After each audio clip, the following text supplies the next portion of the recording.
Ingram Smith, Bud Elliott, back again for another episode of the Nolecast. Bud, we are getting ever so close to that time of year, and we've got a position preview series here on the horizon that will start shortly, and look forward to jumping into that. I guess this podcast will just be kind of a quick update on.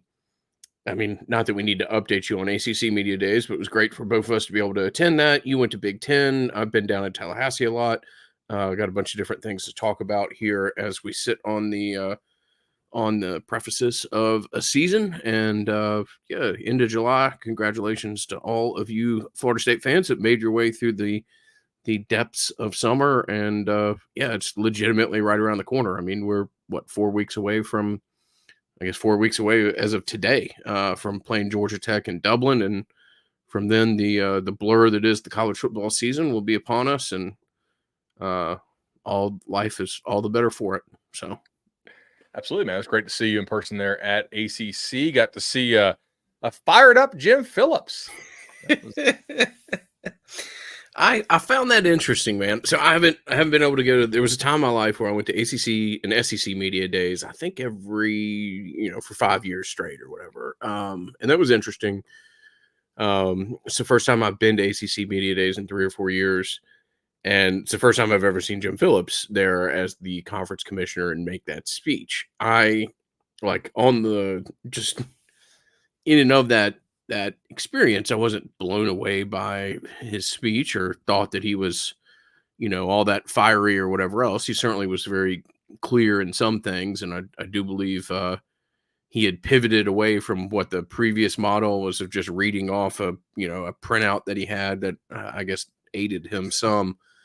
I, you know, just because a guy doesn't like blow you away in person or whatever doesn't mean that he can't be a good leader of an organization or whatever else. But I can't think of too many people that I think are less impressive at a podium than Jim Phillips. Just if I'm being perfectly honest with you. So that was my thought of the commissioner's speech.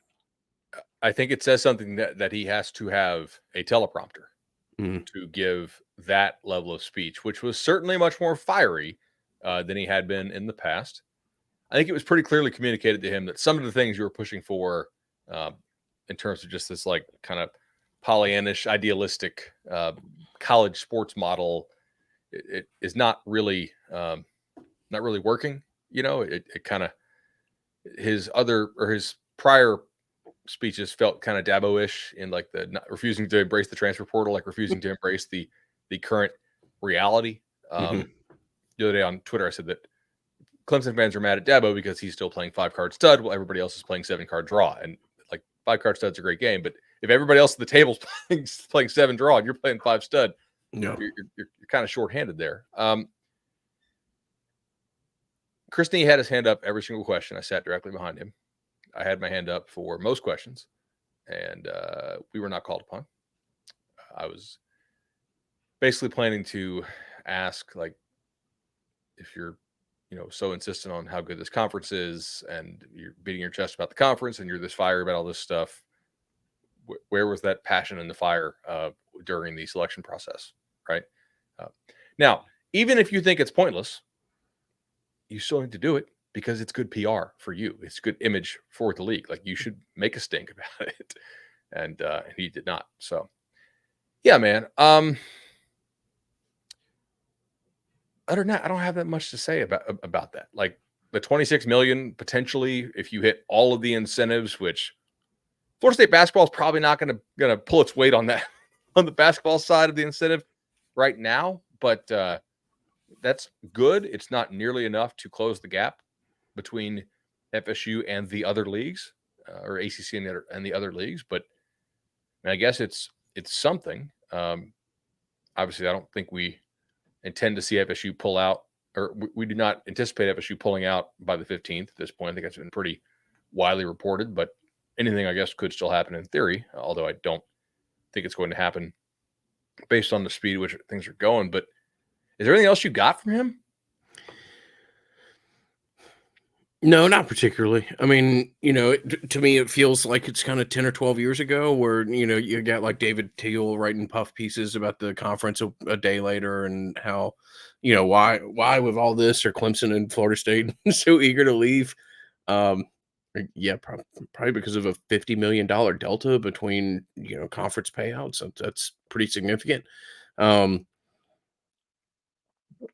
I I like going to media days because it's interesting. I'm not trying to blow smoke here, but like, like, I love talking to you. Very sharp. There's a lot of Florida State media that hold in high regard. Brendan Snone, Chris Nee, Ira, Jeff Cameron, and then you go to ACC Media Days and you talk to like the guy who covers Virginia Tech, and you're just like, man, these are totally different worlds. Like, it's a. I had somebody from Virginia Tech ask me like, why is Florida State causing this big fuss? Well, what do you mean? What do you mean why? Like, the Big Ten's about to pay out close to $90 million a year. I'm like, why is this even a conversation? So it's just interesting to go and see different perspectives and different levels of kind of plugged into to the modern aspects of college football.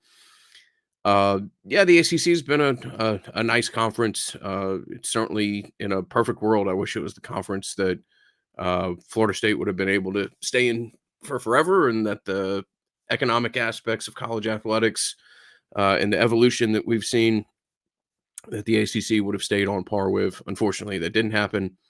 Um, I did almost fall out of my chair is a massive hyperbole, but I was taken aback when Phillips just randomly threw in there that like John Swafford's a good and decent man. Yeah, he might be, but he was a disaster of a commissioner, and he's very much responsible in many ways for the place where the conference finds itself right now. Um, I wish the ACC the best of luck. I think they have some good intentions, but unfortunately, they've been all but lapped by two other conferences and appear to be in somewhat of a I don't know, a dogfight, but contention to battling for who is the third of the the power four at this point. So I And that's did for find the prospect. addition of SMU. That's going to be interesting to see how that plays out. You and I were talking with a conference official after, and I mean, I do think if Florida State leaves and Clemson leaves, that SMU may within 5 years be the hell Yeah. within 3 years, maybe the class of this conference. I find them to be a very interesting ad, and they will be a program that I kind of forever have an eye on. With the way they spend, if FSU and Clemson get out, I have to think that Miami and North Carolina will get out at some point following, Mhm. right? And maybe not in short order, but probably not in long term order, right? Uh, SMU would certainly have a chance to make a lot of noise in the league just with the amount of money that they have. I got to tour their it's still in construction facility, and it is ridiculous. Mhm. Okay, like it is. it's it's pretty amazing some of the stuff that they're building there. But they have not unlimited funds, but if there's a limit, like it's not Nike, but it's pretty high up there, and they're only growing obviously as they try to kind of get back to where they were in the '80s. Yeah, the Swafford thing, man. I thought he was more vociferous in his defense of John Swafford than he was about FSU making the playoff. Mhm. Like, you more offended about that? But obviously, like I think the other thing we have to think about here is I think Phillips knows that Florida State and Clemson will leave the league at some point, probably within the next 2 years, if I had to guess. I think he's kind of playing to his remaining constituents. I think he's playing to North Carolina, who he has to desperately hope Mhm. decides not to go anywhere, which with the current makeup, I don't think they will, but obviously parts of that board. And I mean, you talk to UNC people, and they're like, yeah, some of these people on our board are just kind of rabble rousing to try to get elected for other positions. And they like to just to kind of keep their name in the news. And as long as Bubba Cunningham's there, the AD of UNC, they probably won't go anywhere. But if that changes, then that changes. So, other things to come out of ACC Media Day. So David Hale put out his all ACC team ballot, which I thought was fine. Let's see if I can find it. I just had it pulled up. Yeah. Now, a couple things to remember. Now that this is a 17-team league, right?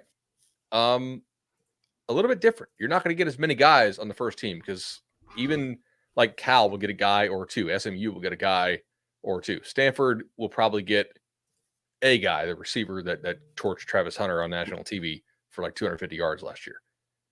So Hale has QB Ward, running backs Hampton and Ott. I mean, I think those are kind of the obvious choices. Receivers Restrepo, Concepcion, and Io Manor, the Stanford kid.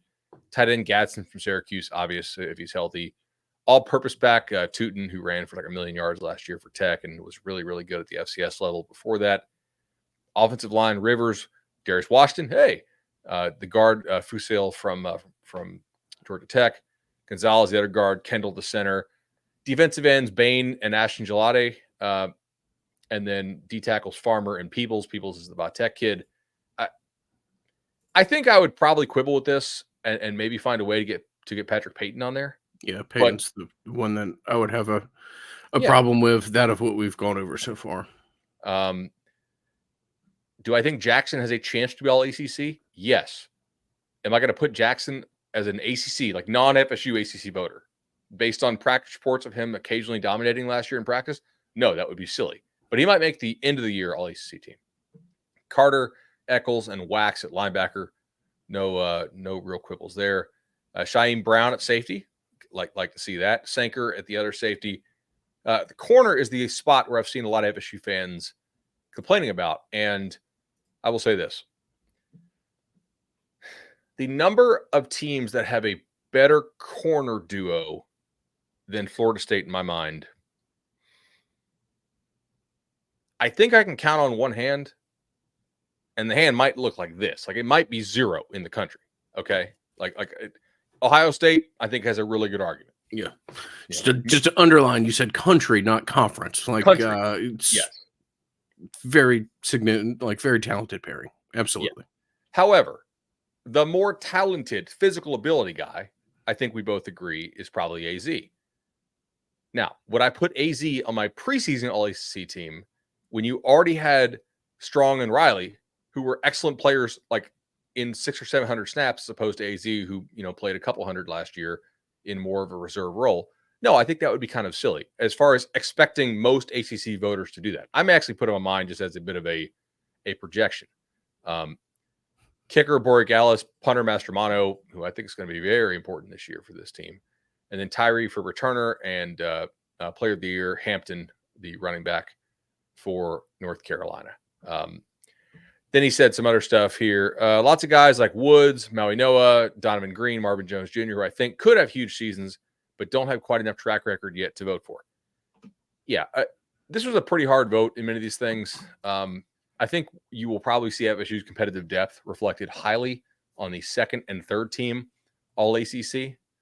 But damn good running backs this year that you're going to face. Have you thought about like all the good backs you're going to play this year? Yeah. I mean, Tech's got a stud. BC doesn't have a stud. Cal's got one. SMU kid, okay. I think Moffitt, Clemson's pretty damn good. Duke's kid, Miami's got Martinez. North Carolina's got Hampton. Notre Dame's got Price and Love, who are pretty nice tandem. Florida's got Montreal Johnson, who's okay.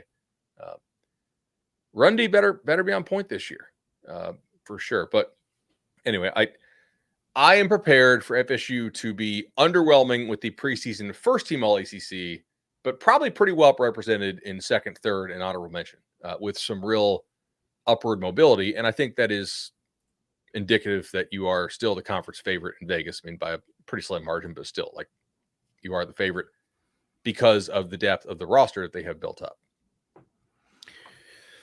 It is a deep roster. It is different than last year's roster from a superstar standpoint. I'm just not gonna get all that worked up about it. I mean, I think AZ's I've said what I think about AZ. Like AZ's a guy that's probably going to play in the league for 10 years, absent injury or whatever else. So I don't think he's too bothered by not being on a first team preseason team.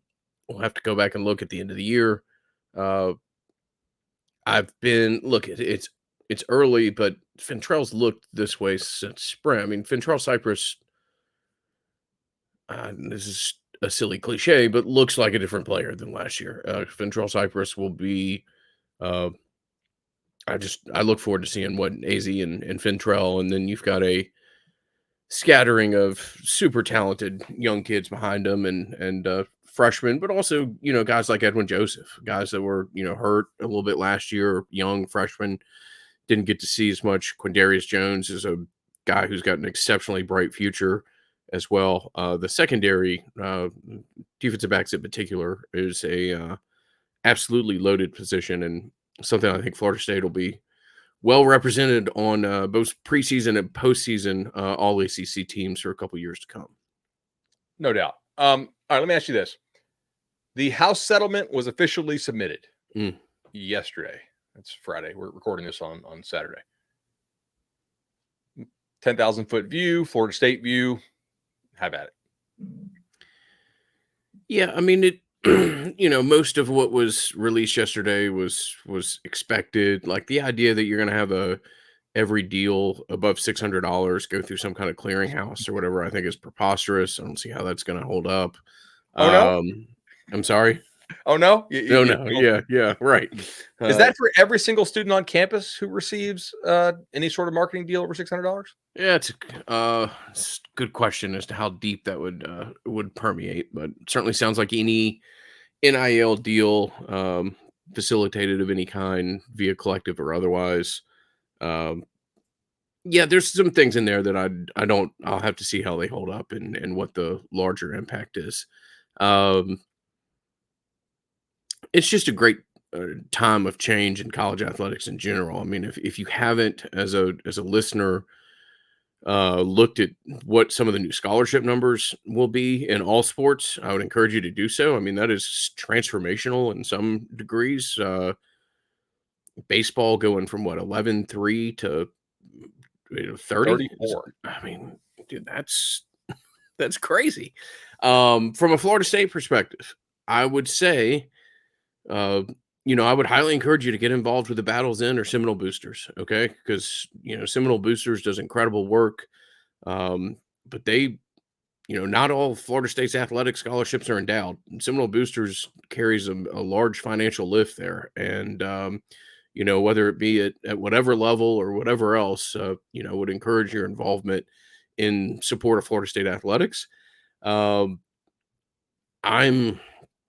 I'm fascinated to see what this means from a recruiting perspective. In a couple of years, what this looks like as far as I don't think anybody's ever going to stack classes the way that Georgia or Alabama did recently, or Florida State did historically, as far as signing 26 of the best 120 players in the country or something like that, like those schools used to do.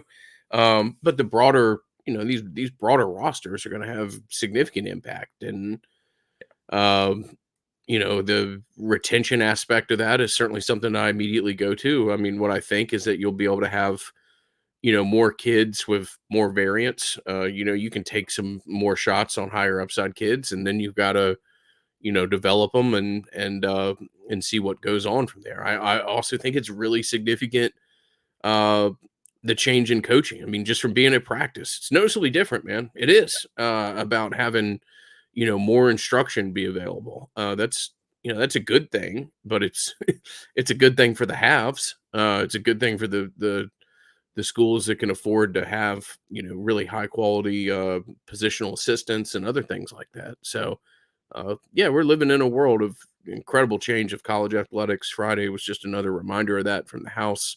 But I'm gonna have a hard time really sinking my teeth into House until I see clarity in the Johnson case, to be perfectly honest with you. I mean, that's the one that I think people need to pay attention to, and that has a impact to have or the potential to have a wildly significant impact on college athletics and athletic departments as a whole. What was the final number at House? Like 2 something?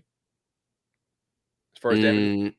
Yeah, I don't have that in front of me immediately. I'm not They were sure. saying like Johnson could be 8.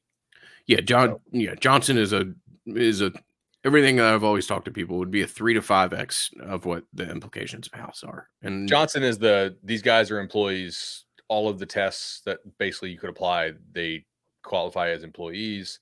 The appeals court kind of created its own new test, which I think could be interpreted a little more narrowly to where not every single student athlete is an employee potentially, but one's in revenue, like significant revenue sports where the benefit is flows a little more towards the university than the student, might be interpreted as athletes. But even still, I mean, having to pay back wages of 5 years, 3 years plus penalties on top of that is yeah, 5 years of back wages at what, approximately $60 an hour or whatever. I mean, yeah, it's yeah, we'll talk about it if it comes to fruition. It would be very, very significant.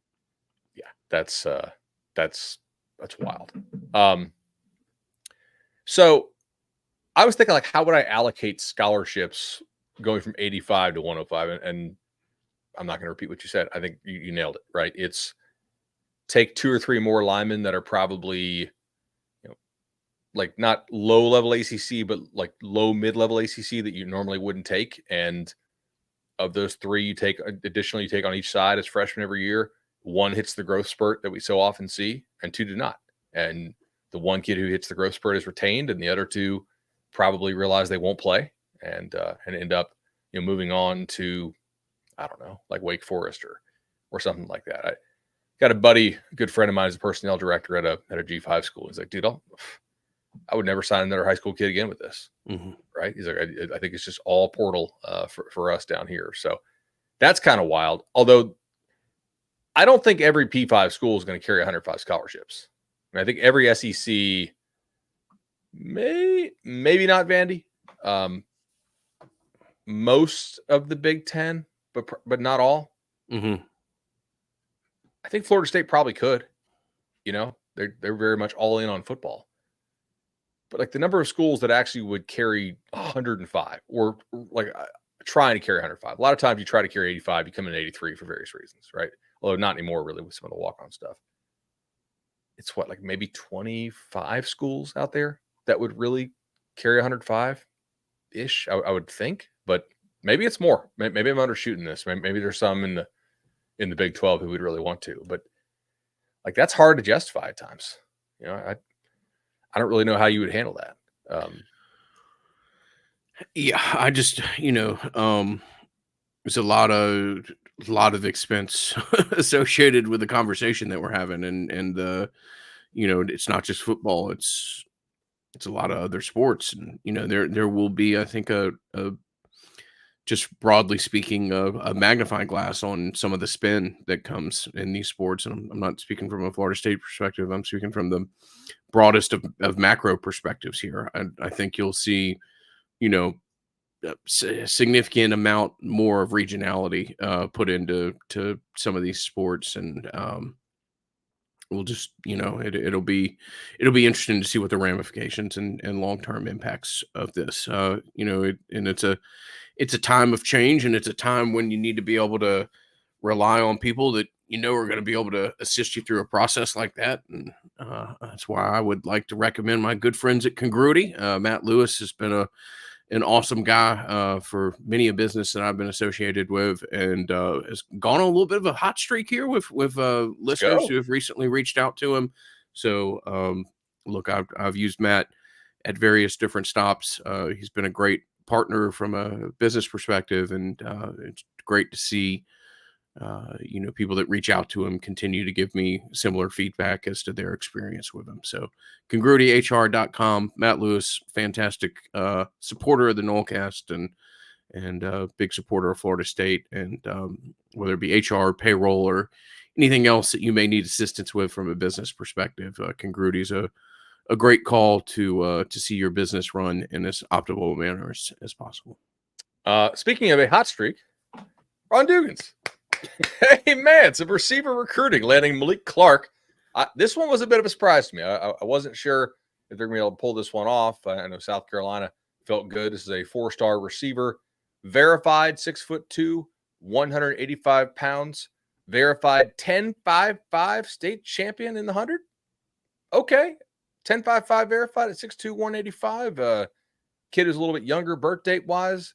Saw on social media he threw up a 4.39 at the Under Armour camps, which is, I go to about all of those. Well, not all, but over half of them. And 4.39 is flying.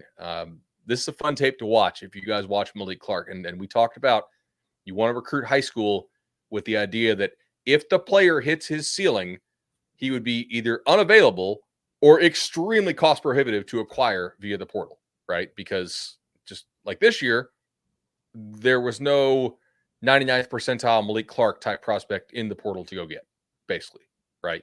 Last year, Keon was there. It's a different type of player. Keon doesn't have that type of speed, but he obviously had a ton of abilities, and that's why he went as high as he did in the draft. But this is Malik Clark is your classic deep threat, like deep. If he's out there, you need to be afraid that he is going to run by you into the end zone. Route running, I mean, his tape's like just a highlight fest. Not a ton of like advanced route running stuff again, but I think that's some stuff you can certainly work on. I think he's a guy that I would project, by the time he leaves college to be over 200 pounds, 6'2", 200 plus, a real burner. Florida State, Mike Norvell, man, he's got to be happy about this one. That is a great get for the Noles right there, and certainly one of the higher upside prospects that the Noles have pledged in their class. So I know a lot of y'all don't like to follow recruiting until the final gun because of the craziness of recruiting, but you'd rather have him in the boat than not. And this guy I know that they're going to be fighting until the end to keep, I'm sure, because he is. I think his stock is nothing but up, especially if he takes those times and puts it into even more production as a senior there in South Carolina. Obviously, games aren't dictated by this or whatever else, but it just, as a Florida State fan, I just think the world's just a better place when you got a couple kids from Rock Hill, South Carolina on your roster as well. It's been a place that's been friendly to Florida State historically, and have a guy in the secondary from Lake City, Columbia, and a couple guys from Rock Hill, and you doing some things. So, great, different high school, but I knew Fintrell is the most recent addition from Rock Hill, South Carolina, Fintrell Cypress, and it's a great area to continue to have a presence in. Something else great is, of course, the legendary team. Chad has been an awesome job for all of our Nolecast listeners. Over 500 loans through the Nolecast. Chad is hooked up. 844-FSU Loans, 844-FSU Loans. You can also hit the website right there in our show notes. Hey, if you need a home, it's always a good time to buy a home, right? And Chad will hook you up.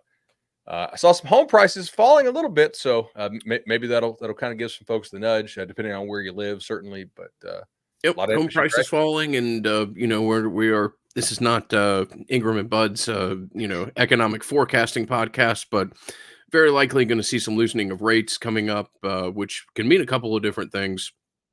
It's better to speak to an expert like Chad than myself explain that to you, but it will mean probably a more competitive market out there when it comes to trying to buy. And if that's something that's been on your radar, Chad has been a fantastic resource for Bud and I think about 550 listeners over this 7-year partnership. So yeah, things have worked out well here, and we wholeheartedly endorse Chad taking you through that process.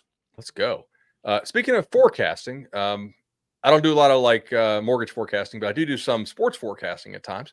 And today I had some little problems with the house. So Maggie and the kids went to the in-laws because they're out of town and been working on stuff in the house, but also got to do a lot of work on like my modeling and systems and whatnot. And I want to run these by you. So these are, I went to DraftKings and I pulled out like your percentage chance to win the conference, remove the house edge, like DraftKings cut to get like a true percentage. And then also found basically what I would call your at-large percentage. So what's your chance to win the conference, and what's your chance to get in the college ball 12-team playoff as an at-large? So basically, if you don't win the conference, and kind of what that would look like, and then we can kind of draw some conclusions for this league that Jim Phillips feels is so damn good. So Florida State, obviously the favorite to win, 23% chance to win the league, 15% chance of getting in as an at-large if the Noles do not win the league, which is actually quite high. I don't know if I had expected that, but that's probably like a 10-2. You don't make the conference title game, but you beat Notre Dame, right? And maybe it's like an 11-1 Vatech losing to like a Clemson or something like that, right? Because Vatech is obviously a schedule where they really they could go 7-1 in the league, and if you went 6-2 somehow, like maybe you lost to, I don't know, Clemson SMU, you beat Miami and you beat Notre Dame on the road or something like that. That's a pretty decent resume that you might have there. Clemson, 21% chance to win the league, 10% chance to get in as an at-large. Miami, 19% chance to win the league, 8% chance to go as an at-large. That probably speaks to their schedule strength. Although, like, if they did go like 11-1 and lost in the ACC title game to go to 11-2, I don't really think you're going to be an 11-2 team getting left out. But I didn't think you'd be a 13-0 team getting left out either last year. So who the hell knows with this kind of thing?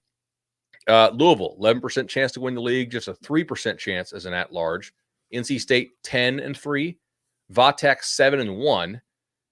SMU, 6% to win the league, 1% chance as an at-large. So if you add all that up, basically a 43% chance that the ACC is a two-bid league. Interestingly, Notre Dame's odds are 57%. So I'm not a mathematician, but 43 and 57 equals 1. So DraftKings seems to think basically, and the odds may change by the time this podcast comes out, who knows, but probably not substantially unless something crazy happens overnight. The ACC or the DraftKings seem to think the ACC plus Notre Dame are going to combine for 2 bids. So it's either ACC champ plus Notre Dame or ACC champ plus 1 and Notre Dame's left out.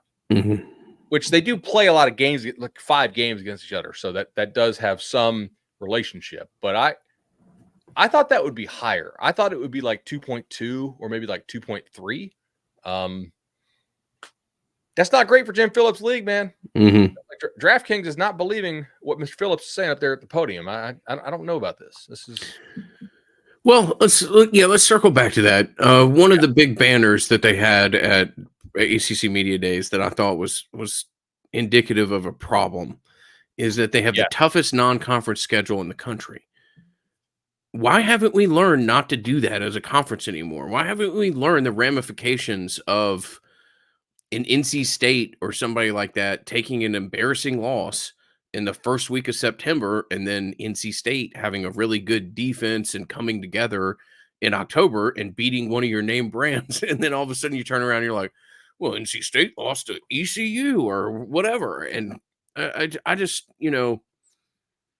I think more of these people need to you just need to schedule wins if you're an ACC athletic director. The conference it's not the SEC, it's not the Big Ten in a year in which Michigan and Ohio State are 2 of the 5 best teams in the country or something like that. But it's a pretty good conference, man, and it has good players on it, particularly along the lines of scrimmage. I would not hang a banner saying that this is the toughest non-conference schedule in the country. And then if I did hang a banner, I would call all my athletic directors and say, I'm going to throw this damn banner away after this media conference because I don't ever want to use it again. Like, this is not something that we should strive for as a conference. You should schedule smarter, and you should schedule in a manner that is more collectively beneficial to the other teams in your conference based off if they beat you and the simplistic nature of the record that sits next to your name. I'm glad you said schedule wins, but the real implication there is pay for wins. Right. So Phillips and the ACC had to give a directive to this league. Hey, stop playing road games at Old Dominion, at East Carolina. Now look, Old Dominion, that's on Virginia Tech for being in such a deep rebuild that they could possibly lose that game, right? Because ultimately, if you take a 2-for-1 with Old Dominion, I think that's stupid. You would not see an SEC team do that. I understand Bama played at USF in like a 2-for-1. That's also like a major city you can fly to in Tampa, and what's probably the second most populous state for Alabama alumni? Georgia, right? But then probably third is the state of Florida, if I had to guess, most likely. So I get it. But I think instead of just buying some wins where you have the G5 team come to your place without a return trip, some of these teams have instead gone and played really difficult games that they will probably lose. And I'm of two minds here. One, I see Greg Sankey talking about the SEC schedule, and he is clearly, and I warned about this on a Nolecast about a month ago.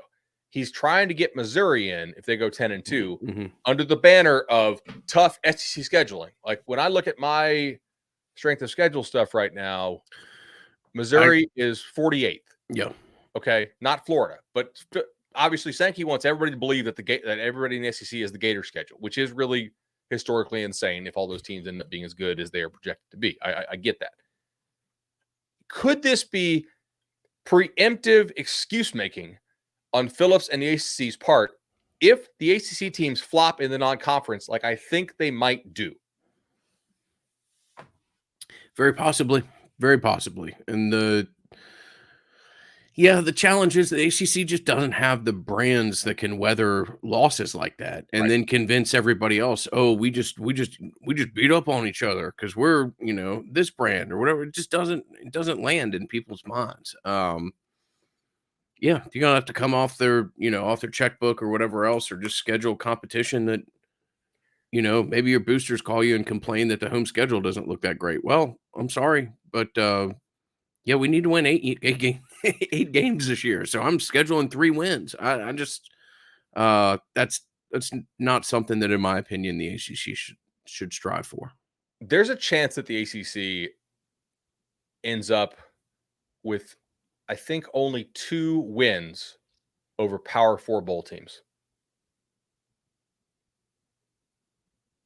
To me, when I saw that banner, I was like, this feels like excuse making if you go like 2-13 against Power 4 bowl teams. Okay. That ain't good. Yeah, let's hope that's not the case. Yeah.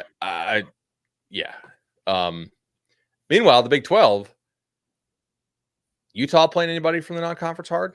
Let's check. Like, what are their top teams doing?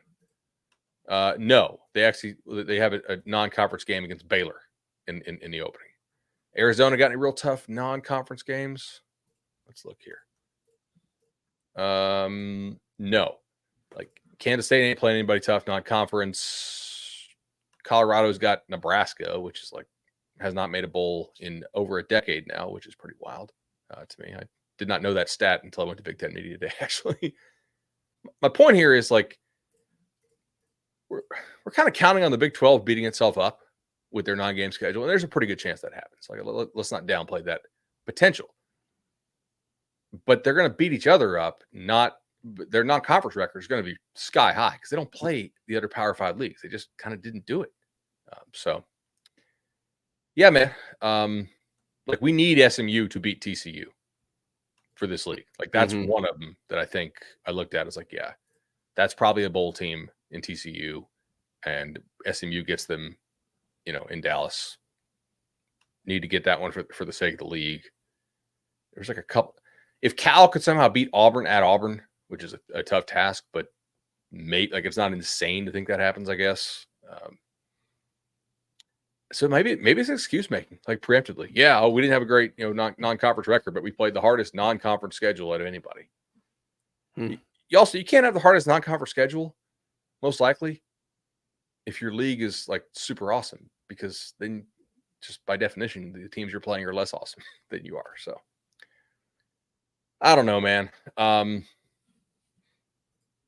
Still gonna watch. Still gonna cheer. Still gonna preview the heck out of all these positions coming up on the Nolecast. So, do we want to give a shout out to our other sponsor, Matt?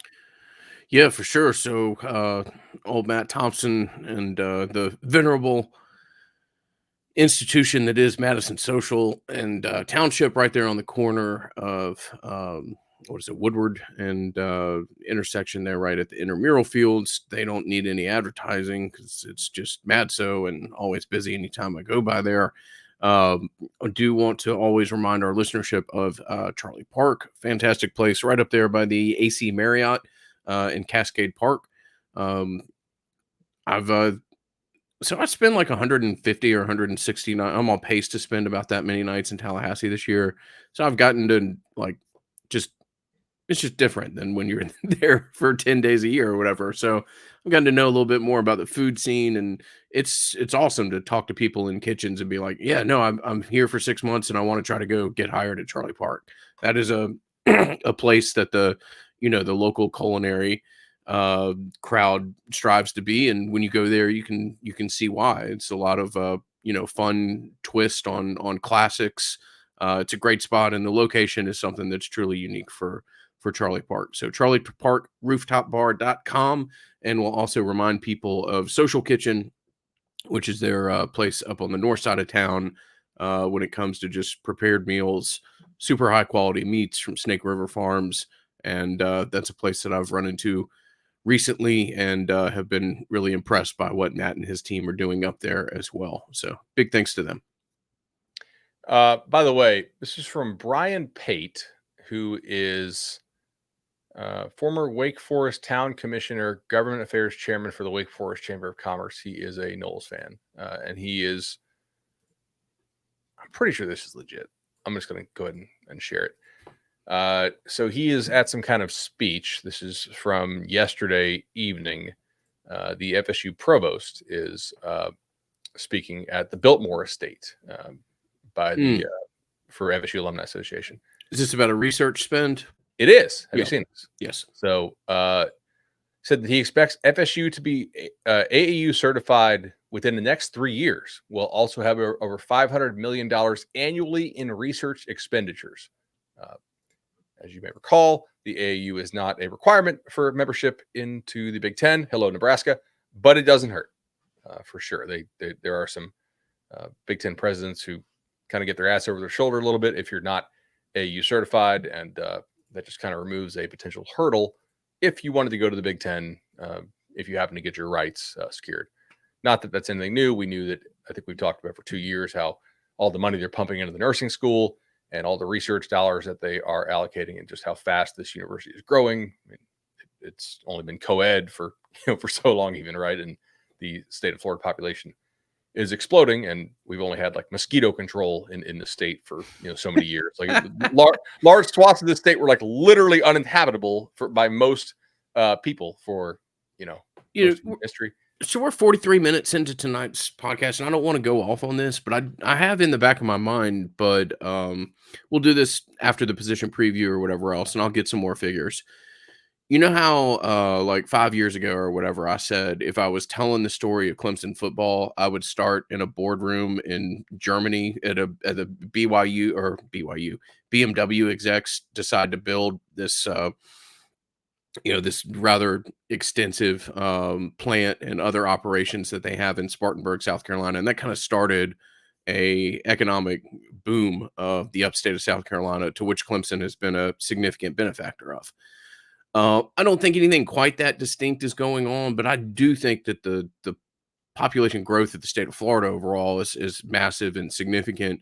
But the Panhandle is going through a massive surge, and Pensacola, and part of this is just spurred because like the people who live next to me are two kids from or two grown-ups from Atlanta who went to Atlanta high schools that people normally like try to lord over you, and they love staying in Atlanta and being whatever that comes with going to schools like Lovett High or Westminster or whatever. And they're like, no, we're moving down to 30A. We're out. We're gonna move down there. And it's just such a significant trend right now in overall population for that part of the state that I think it'll be very beneficial for Florida State long term. And like I said, I'll grab some more significant and concrete numbers, but I do think that the population boom of the state of Florida, but particularly the north part of the state, is only good for Florida State, and something that we'll have to monitor and see what kind of impact it has in the long term. Yeah, that area is exploding. Like, so Mags was like, "Hey, like we should buy this condo at Pensacola." I was like, all right, let me think about it. 1.8. We are not buying a $1.8 million condo at Pensacola, sweetie. Like I don't know how to. Well, I'm just gonna say hi. I mean, we should buy that. Yeah, we should. That would be great. Sure. Yeah. satellite office of the Battle's End. I don't know. Yeah. Might have for research purposes. Yeah, we'll need Madison Social to sign us to a 50-year contract We before called we. Chad many times. Yeah, right. Oh man. Let's wrap this and let's go record some position previews. Cool. All right, y'all. Enjoyed it. Football camp has started. We'll give a lot of opinion as to what we've taken from the original practices here in these previews that we've started. But like I started off with, it's can be tough to get through May, June, and July as a college football diehard. Congratulations that you have, and we'll look forward to being back with you here shortly from our perspective, which is maybe the most tried and true indicator that football is, but right around the corner, and the fact that we're starting to do position previews. So for Bud, myself, this has been the Nolecast. We'll talk to you again soon. See you, man.